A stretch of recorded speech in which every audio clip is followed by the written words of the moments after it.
Hello all, welcome back to my channel Shweta's creations and blog. ಎಲ್ಲರೂ ಹೇಗಿದ್ದೀರಾ? ಎಲ್ಲರೂ ಚೆನ್ನಾಗಿದ್ದೀರಾ ಅಂತ ಭಾವಿಸ್ತಾ ಇದ್ದೀನಿ. ನಾನು ಕೂಡ ತುಂಬಾ ಚೆನ್ನಾಗಿದ್ದೀನಿ ಅಂತ ಇವತ್ತಿಗೆ ನಾನು ಡೈಲಿ ರೂಟೀನ ನಾನು ಇವತ್ತು ನಿಮ್ಮ ಜೊತೆ ಶೇರ್ ಮಾಡ್ಕೊತಾ ಇದ್ದೀನಿ. ನಾನು ಪ್ರತಿದಿನ ಹೆಲ್ತ್ ಸಪ್ಲಿಮೆಂಟಾಗಿ ನಾನೊಂದು ಕಾಫಿ ಟೀ ಬದಲಿಗೆ ಈ ಒಂದು ಪೌಡರ್ನ ನಾನು ರೆಡಿ ಮಾಡ್ಕೊಂಡಿದ್ದೀನಿ. ಇವತ್ತು ಆ ಪೌಡರ್ನ ಹೇಗೆ ಯೂಸ್ ಮಾಡೋದು ಮತ್ತು ಅದು ಬೆನಿಫಿಟ್ಸ್ ಏನು ಅನ್ನೋದನ್ನ ನಾನು ನಿಮ್ಮ ಜೊತೆ ಶೇರ್ ಮಾಡ್ಕೊತೀನಿ. ಬನ್ನಿ ಅದೇನಂತ ನೋಡೋಣ.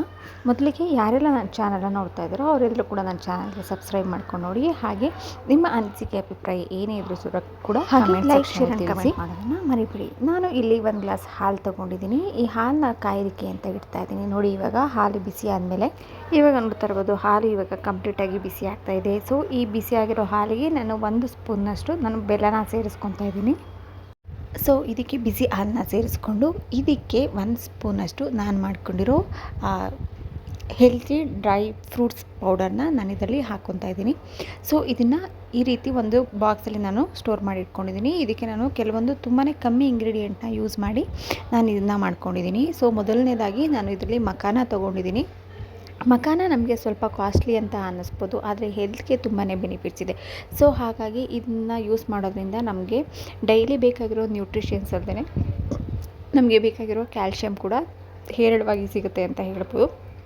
ಸೊ ಹಾಗಾಗಿ ಈ ಮಖಾನ ಸೀಡ್ಸ್ನ ನಾನು ಈ ರೀತಿ ತೊಗೊಂಡಿದ್ದೀನಿ. ಇದನ್ನು ನಾನು ಆಲ್ರೆಡಿ ಒಂದ್ಸರಿ ವಿಡಿಯೋ ಕೂಡ ಮಾಡಿ ಹಾಕಿದ್ದೆ. ಮಖಾನ ಒಳಗಡೆ ಯಾವ ರೀತಿ ಹುಳ ಸ್ಟೋರ್ ಆಗುತ್ತೆ ಅಂತ ಅದನ್ನು ಕೂಡ ಒಂದ್ಸರಿ ಚೆಕ್ ಮಾಡಿಕೊಂಡು ನಾನು ಈ ರೀತಿ ಬಿಸಿಲಲ್ಲಿ ಸ್ವಲ್ಪ ಒಣಗಿಸಿ ಅದಾದ ನಂತರ ನಾನು ಈ ರೀತಿ ಇದನ್ನ ಹುರ್ಕೊತಾ ಇದ್ದೀನಿ.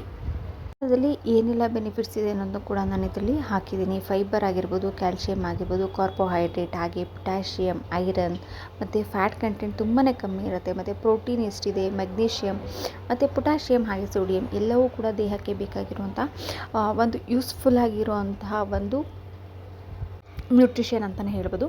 ಸೊ ಹಾಗಾಗಿ ಎಲ್ಲರೂ ಕೂಡ ದಿನನಿತ್ಯದ ಆಹಾರದಲ್ಲಿ ಅದನ್ನ ಬಳಸೋದ್ರಿಂದ ನಮ್ಮ ಹೆಲ್ತ್ ಕೂಡ ತುಂಬಾ ಚೆನ್ನಾಗಿ ಇರುತ್ತೆ ಅಂತ ಹೇಳ್ಬೋದು. ಸೊ ಇವಾಗ ನೋಡಿ, ಇದು ಕಂಪ್ಲೀಟಾಗಿ ಫ್ರೈ ಆಗಿದೆ. ಅಂದರೆ ಇವಾಗ ಈ ರೀತಿ ಕಟ್ ಮಾಡಿದಾಗ ಈ ರೀತಿ ಪೀಸ್ಗಳಾಗಿ ಪೀಸ್ ಆಗುತ್ತೆ. ಸೊ ಅದಾದ ನಂತರ ಏನು ಮಾಡ್ತೀನಿ, ಇದನ್ನ ಒಂದು ಪ್ಲೇಟ್ಗೆ ನಾನು ಟ್ರಾನ್ಸ್ಫರ್ ಮಾಡ್ಕೊತೀನಿ. ಓಕೆ, ಸೊ ಬನ್ನಿ ನೆಕ್ಸ್ಟ್ ಯಾವ ಸೀಡ್ಸ್ನ ತೊಗೊತಾ ಇದ್ದೀನಿ ಅಂತಂದರೆ ಸನ್ಫ್ಲವರ್ ಸೀಡ್ಸ್ನ ತೊಗೊತಾ ಇದ್ದೀನಿ. ಸನ್ಫ್ಲವರಲ್ಲಿ ತುಂಬಾ ನಮ್ಮ ದೇಹಕ್ಕೆ ಬೇಕಾಗಿರೋ ಎಲ್ಲ ರೀತಿಯ ನ್ಯೂಟ್ರಿಷನ್ ಕೂಡ ಹೇರಳವಾಗಿದೆ ಅಂತಲೇ ಹೇಳ್ಬೋದು. ಇದು ಒಂದು ಇಮ್ಯುನಿಟಿನ ಬೂಸ್ಟ್ ಮಾಡುತ್ತೆ ಮತ್ತು ಹಾರ್ಟ್ ಹೆಲ್ತ್ನೂ ಕೂಡ ಇಂಪ್ರೂವ್ ಮಾಡುತ್ತೆ. ಹೆಲ್ತಿ ಡೈಜೆಷನ್ಗೆ ಹೆಲ್ಪ್ ಆಗೋದಲ್ಲದೇ ನರ್ವಸ್ ಪ್ರಾಬ್ಲಮ್ ಯಾರ್ಯಾರಿಗಿರುತ್ತೆ ಅವ್ರಿಗೂ ಕೂಡ ಇದು ಯೂಸ್ ಆಗುತ್ತೆ. ಮತ್ತು ನಮ್ಮ ಕೊಲೆಸ್ಟ್ರಾಲ್ನ ಕಂಟ್ರೋಲ್ ಮಾಡುತ್ತೆ ಮತ್ತು ರಿಸ್ಕ್ ಆಫ್ ಕ್ಯಾನ್ಸರ್ನ ವಿರುದ್ಧ ಹೋರಾಡುತ್ತೆ. ಆ್ಯಂಟಿ ಏಜಿಂಗ್ ಇರುತ್ತೆ ಮತ್ತು ಇದು ಬ್ರೈನ್ ಫಂಕ್ಷನ್ನ ಇಂಪ್ರೂವ್ ಮಾಡುತ್ತೆ ಅಂತಲೇ ಹೇಳ್ಬೋದು. ಮತ್ತು ಡಯಾಬಿಟೀಸ್ಗೆ ಒಂದು ಒಳ್ಳೆಯ ಸೋರ್ಸ್ ಆಫ್ ಫುಡ್ ಅಂತಲೇ ಹೇಳ್ಬೋದು. ಸೊ ಹಾಗಾಗಿ ಇದು ವೆಯ್ಟ್ ಲಾಸ್ ಕೂಡ ಹೆಲ್ಪ್ ಮಾಡುತ್ತೆ. ಸೊ ಇಷ್ಟೆಲ್ಲ ಇರೋ ನ್ಯೂಟ್ರಿಷನ್ಸ್ನ ನಾವು ಯಾಕೆ ಬಳಸಬಾರ್ದು ಅಲ್ವಾ? ನಾನು ಆ್ಯಡ್ ಮಾಡ್ತಿರೋದು ಬಂದು ಪಂಪ್ಕಿನ್ ಸೀಡ್ಸ್ ಅಂದರೆ ಕುಂಬಳಕಾಯಿ ಬೀಜ. ಎಲ್ಲರೂ ಕೂಡ ಗೊತ್ತಿದೆ. ನಾವು ಕುಂಬಳಕಾಯಿನ ಮನೇಲಿ ಬಳಸಿದ ಮೇಲೆ ಅದ್ರ ಬೀಜನ ನಾವು ಬಿಸಾಕ್ತೀವಿ. ಸೊ ಅದರಿಂದ ಎಷ್ಟೆಲ್ಲ ನ್ಯೂಟ್ರಿಷನ್ ಇದೆ ಅನ್ನೋದನ್ನ ನಾನು ಇವತ್ತು ಹೇಳ್ತೀನಿ. ಸೊ ಯಾರಿಗೆಲ್ಲ ಗೊತ್ತಿಲ್ಲ ಪಂಪ್ಕಿನ್ ಸೀಡ್ಸ್ನ ಬಿಸಾಡ್ತಾ ಇದ್ದಾರೋ ಅವರೆಲ್ಲರೂ ಕೂಡ ದಯವಿಟ್ಟು ಪಂಪ್ಕಿನ್ ಸೀಡ್ಸ್ನ ಬಳಸಲಿಕ್ಕೆ ಟ್ರೈ ಮಾಡಿ.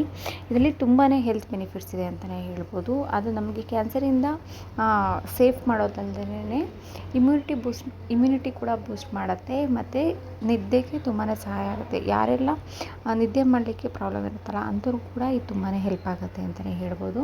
ಮತ್ತು ವೆಯ್ಟ್ ಲಾಸ್ಗೆ ಇದು ಹೆಲ್ಪ್ ಆಗುತ್ತೆ ಮತ್ತು ನಮ್ಮ ಮೂಳೆಗಳನ್ನ ಬಲಪಡಿಸುತ್ತೆ ಮತ್ತು ಡಿಪ್ರೆಷನ್ನು ಕೂಡ ಕಡಿಮೆ ಮಾಡುತ್ತೆ ಅಂತ ಹೇಳ್ಬೋದು. ಸೊ ಇಷ್ಟೆಲ್ಲ ಫೆಸಿಲಿಟಿ ಇರುವಂತಹ ಈ ಸೀಡ್ಸ್ನ ನಾವು ಬಿಸಾಡಿದ್ರೆ ಅದು ತುಂಬಾ ಚೆನ್ನಾಗಿರುತ್ತೆ. ಸೊ ಹಾಗಾಗಿ ಇದನ್ನ ಆದಷ್ಟು ಬಳಸ್ಕೊಳ್ಳಿಕ್ಕೆ ಟ್ರೈ ಮಾಡಿ.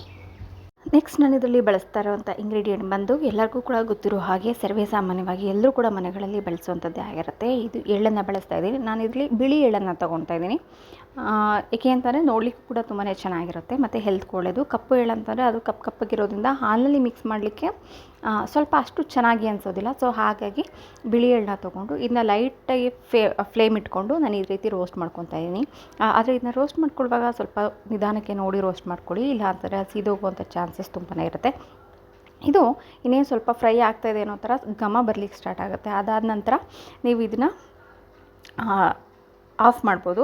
ಇದರಲ್ಲೂ ಅಷ್ಟೇ ನಮಗೆ ದೇಹಕ್ಕೆ ಬೇಕಾಗಿರುವಂಥ ಎಲ್ಲ ರೀತಿಯ ಪ್ರೋಟೀನ್ಸ್ ಕೂಡ ಸಿಗುತ್ತೆ. ಅದಲ್ಲದೆ ಇದರಲ್ಲಿ ಹೆಚ್ಚು ಎಳ್ಳಿನಲ್ಲಿ ಫೈಬರ್ನ ಅಂಶ ಜಾಸ್ತಿ ಇರೋದ್ರಿಂದ ಇದು ಕೂಡ ದೇಹಕ್ಕೆ ತುಂಬಾ ಒಳ್ಳೆಯದು ಅಂತಲೇ ಹೇಳ್ಬೋದು. ಮತ್ತು ಇದು ನಮ್ಮ ದೇಹದಲ್ಲಿ ಬೇಡದೇ ಇರೋ ಕೊಲೆಸ್ಟ್ರಾಲನ್ನು ಕೂಡ ಕಡಿಮೆ ಮಾಡುತ್ತೆ. ಹಾಗೆ ವಿಟಮಿನ್ ಬಿ ಹೇರಳವಾಗಿರೋದ್ರಿಂದ ನಮ್ಮ ದೇಹಕ್ಕೆ ಬೇಕಾಗಿರುವಂತಹ ಎಲ್ಲ ಪೌಷ್ಟಿಕಾಂಶಗಳನ್ನು ಕೂಡ ಇದು ಕೊಡುತ್ತೆ ಅಂತಲೇ ಹೇಳಲಾಗುತ್ತೆ. ಸೊ ಹಾಗಾಗಿ ಎಳ್ಳನ್ನು ಬಳಸೋದು ಉತ್ತಮ ಅಂತಲೂ ಹೇಳಲಾಗುತ್ತೆ. ಮತ್ತು ಇದರಲ್ಲಿರೋ ಎಣ್ಣೆ ಅಂಶ ನಮ್ಮ ಬಾಡಿಗೆ ಬೇಕಾಗಿರುವಂತಹ ಕ್ಯಾಲ್ಶಿಯಮ್ನು ಕೂಡ ಕೊಡುತ್ತೆ. ಮತ್ತು ಯಾರಿಗೆಲ್ಲ ಮೂಳೆ ನೋವು ಇರುತ್ತಲ್ಲ ಅವ್ರಿಗೂ ಕೂಡ ಇದು ತುಂಬಾ ಹೆಲ್ಪ್ ಆಗುತ್ತೆ. ಕೆಲವೊಬ್ಬರು ನಾವು ಎಳ್ಳಿನ ಹಾಲನ್ನ ಮಾಡಿ ಕುಡಿತಿರ್ತಾರೆ, ಅದು ಕೂಡ ತುಂಬಾ ಒಳ್ಳೆಯದು ಅಂತ ಹೇಳಲಾಗುತ್ತೆ. ಸೊ ಹಾಗಾಗಿ ಎಳ್ಳನ್ನು ಆದಷ್ಟು ಉಪಯೋಗ ಆಗೋ ರೀತಿಯಲ್ಲಿ ಉಪಯೋಗಿಸ್ಕೊಂಡ್ರೆ ತುಂಬಾ ಒಳ್ಳೆಯದು ಅಂತಲೇ ಹೇಳಲಾಗುತ್ತೆ. ಇದನ್ನು ಎಲ್ಲವನ್ನು ಕೂಡ ಈ ಥರ ರೋಸ್ಟ್ ಆಗಿದ್ಮೇಲೆ ನಾನು ಈ ರೀತಿ ಒಂದು ಪ್ಲೇಟ್ನಲ್ಲಿ ಹಾಕಿ ಎತ್ತಿಟ್ಟಿದ್ದೀನಿ. ಸೊ ಇದು ಸ್ವಲ್ಪ ಕಂಪ್ಲೀಟಾಗಿ ಕೂಲ್ ಆಗಬೇಕು, ಇಲ್ಲ ಅಂತಂದರೆ ಅದು ತುಂಬಾ ಪೌಡರ್ ಆಗೋದಕ್ಕೆ ಸ್ವಲ್ಪ ಕಷ್ಟ ಆಗುತ್ತೆ. ಸೊ ಹಾಗಾಗಿ ಈ ರೀತಿ ಒಂದು ಮಿಕ್ಸಿ ಕಂಟೈನರಲ್ಲಿ ಹಾಕ್ಕೊಂಡು ಎಲ್ಲನೂ ಕೂಡ ಪುಡಿ ಮಾಡ್ಕೊತಾ ಇದ್ದೀನಿ. ಯಾರಿಗೆಲ್ಲ ಹಾಲು ಕುಡಿಯೋದು ಅಭ್ಯಾಸ ಇದೆ ಅವರು ಕೂಡ ಇದನ್ನ ಹಾಲಲ್ಲಿ ಮಿಕ್ಸ್ ಮಾಡಿಕೊಂಡು ಕುಡಿಬೋದು, ಇಲ್ಲ ಅಂತಂದರೆ ಇದನ್ನ ಪ್ರೋಟೀನ್ ಲಡ್ಡು ಥರ ಕೂಡ ಮಾಡ್ಕೊಬೋದು. ಸೊ ನಾನು ಹಾಲಿನಲ್ಲಿ ಮಾಡ್ಕೊಳ್ಳೋ ಥರ ಮಾಡ್ಕೊಂಡು, ಏಕೆಂದರೆ ಲಡ್ಡು ಮಾಡಿಟ್ರೆ ಅದು ಹಾಗೇ ಇರುತ್ತೆ. ಸೊ ಹಾಗಾಗಿ ನೆನಪಾಗೋದಿಲ್ಲ ಅಂತೇಳಿ ನಾನು ಪೌಡರ್ನ ಮಾಡಿ ಇಟ್ಕೊಂಡು ಈ ರೀತಿ ಒಂದು ಏರ್ ಟೈಟ್ ಬಾಕ್ಸಲ್ಲಿ ನಾನು ಹಾಕಿಟ್ಕೊಂಡಿದ್ದೀನಿ. ಆದಷ್ಟು ಈ ರೀತಿಯ ಪೌಡರ್ ಮಾಡುವಾಗ ಪ್ಲಾಸ್ಟಿಕ್ ಡಬ್ಬಗಳನ್ನ ಅವಾಯ್ಡ್ ಮಾಡಿ ಸ್ಟೀಲ್ ಇಲ್ಲ ಗ್ಲಾಸ್ದು ಬಾಕ್ಸ್ಗಳನ್ನ ಯೂಸ್ ಮಾಡಿ. ಏಕೆ ಅಂತಂದರೆ ಅದು ಕೂಡ ನಮ್ಮ ಪೌಡರ್ನ ಫ್ರೆಶ್ ಆಗಿ ಇರಲಿಕ್ಕೆ ಹೆಲ್ಪ್ ಮಾಡುತ್ತೆ. ಈಗ ಒಂದು ಲೋಟ ಹಾಲಿಗೆ ಕಾಯಿಸ್ಕೊಂಡು ಎಲ್ರಿಗೂ ಗೊತ್ತಿರೋ ಪ್ರೊಸೆಸರ್ ಸ್ವಲ್ಪ ಬೆಲ್ಲನ ಸೇರಿಸಿ ಅದಕ್ಕೆ ಈ ಪೌಡ್ರನ್ನ ಮಿಕ್ಸ್ ಮಾಡಿಕೊಂಡು ನಾನು ಕುಡಿತಾ ಇದ್ದೀನಿ. ಇದು ನಾನು 3rd ಟೈಮ್ ಮಾಡ್ಕೊಂಡಿರೋದು. ತುಂಬಾ ಒಳ್ಳೆ ರಿಸಲ್ಟ್ ಸಿಕ್ಕಿದೆ. ಸೊ ನಿಮಗೂ ಕೂಡ ಯೂಸ್ಫುಲ್ ಆಗುತ್ತೆ ಈ ವಿಡಿಯೋ ಅಂತ ಭಾವಿಸ್ತಾ ಇದ್ದೀನಿ. ಸೊ ಯಾರಿಗೆಲ್ಲ ಈ ವಿಡಿಯೋ ಇಷ್ಟ ಆಯಿತು ಲೈಕ್ ಮಾಡಿ, ಶೇರ್ ಮಾಡಿ, ಕಮೆಂಟ್ ಮಾಡಿ. ಹಾಗೆ ನಿಮ್ಮ ಅನಿಸಿಕೆ ಅಭಿಪ್ರಾಯ ಏನೇ ಇದ್ರೂ ಕೂಡ ಕಮೆಂಟ್ ಸೆಕ್ಷನಲ್ಲಿ ತಿಳಿಸಿ.